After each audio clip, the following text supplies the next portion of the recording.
अच्छा, विनोद जी का सवाल है, विनोद माने पूछ रहे हैं, उनके पास बीएसई के 20 शेयर हैं 2270 के भाव पे, और अभी 23 जुलाई को ही लिए थे, बहुत ज़्यादा पुराना खरीदा खरीदा हुआ नहीं है ये।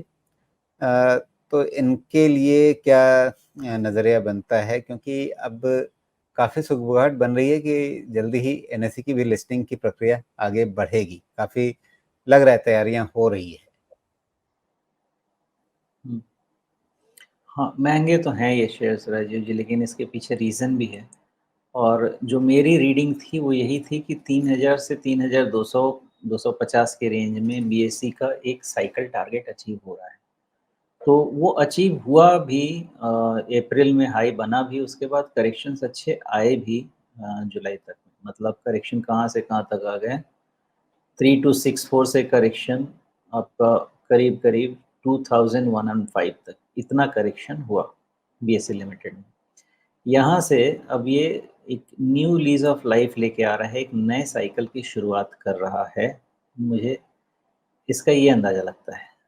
अगर नया साइकिल शुरू हुआ है, तो ये चलना तो चाहिए और भी, लेकिन यहाँ पे ओवर स्ट्रेस्ड है।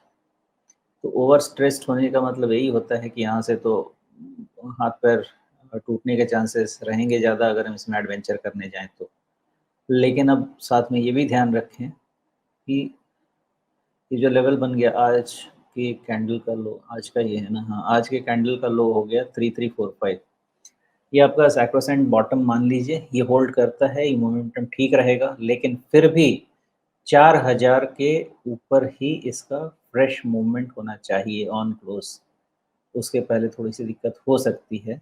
ओवरबॉट बहुत है, इसलिए फँसने-अटकने का काम नहीं करना चाहिए।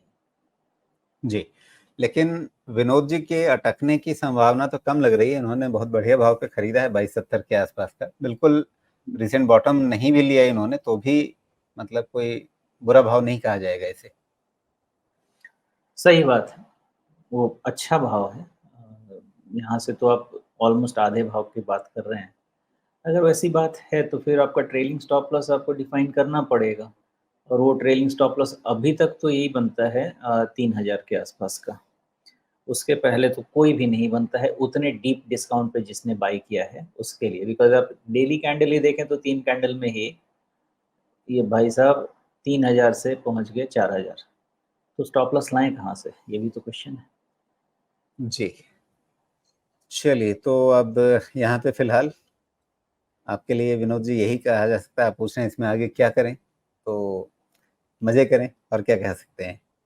और अगर एनएसई की लिस्टिंग हो जाती है और उसके चलते इस सेगमेंट में और ज़्यादा उत्साह बनता है, तो एक यूफ़ोरिया वहाँ पे बन सकता है। उस यूफ़ोरिया के समय आपको थोड़ा-सा मतलब अपने लिए मौके तलाशने चाहिए होंगे। क्या ये सही रहेगा शुमेश, कि अगर यूफ़ोरिया बनता है एनएसई लिस्टिंग करीब आने पर, तो उस समय मतलब और ज़्यादा लालच ना करें?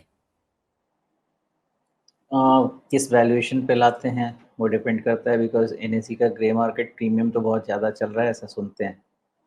तो उस समय हाँ, ये बात ज़रूर है कि लिस्टिंग में एनकैश करना बुरी बात तो नहीं होगी, बिकॉज़ प्रीमियम पे ही लिस्टिंग होगी, एनएसई की भी अगर होती है। जी।